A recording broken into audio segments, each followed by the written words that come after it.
40 वर्ष झाली, मला जाऊ दे या विधानमंडळात. नाही, तुमची गरज आहे. त्याच्या अगोदर काय झालं होतं, लोकसभेला वाताहत झाली होती थोडीशी आमची. मग तुमचा चेहरा, तुम्ही लढायला पाहिजेत काय, तुम्ही कॉन्टेस्ट करायला पाहिजे इथे राहून. बरोबर त्यांचं म्हणणं. मी लढलो.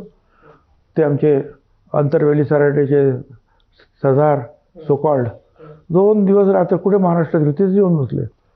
मला नेहमी 60,000चं लीड होतं मागच्या 4 निवडणुकांमध्ये तिथून.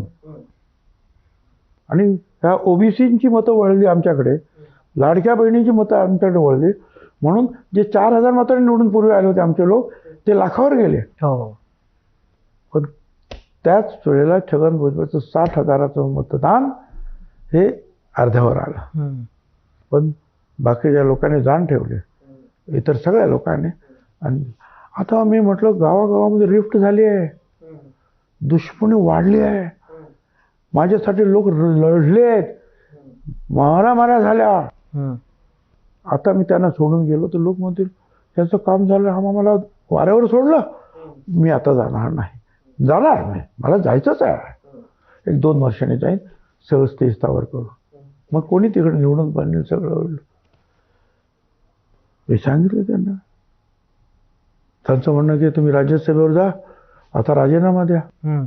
म्हटलं आता नाही जाणार राजीनामा. पाहू म्हणाले.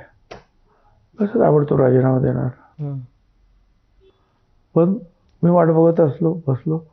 आणि नंतर लक्षात आलं की माझं नावच नाही. बावनकुळे म्हणे, मुख्यमंत्र्यांनी एवढे आग्रह केला की नका रे, त्याला घ्या बाबा तुम्ही. त्यांना नाही. प्रफुल्ल पटेल त्या भेटले, मी आणि तटकरेंनी सांगितलं घ्या, नाही घेतलं काय करणार.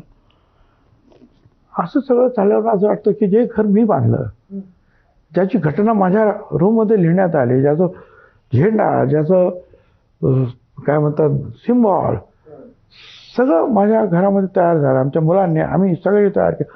हे घर बांधायला मदत झाली आमची पवारसाहेबांच्या खालोखाल. त्यावेळेला लवकर इलेक्शन घेतलं गेलं, कारण इंडिया शायनिंग 6 महिने अगोदर इलेक्शन घेतलं विधानसभेचं. त्याच्यामुळे आम्हाला वेळ पण कमी मिळाला.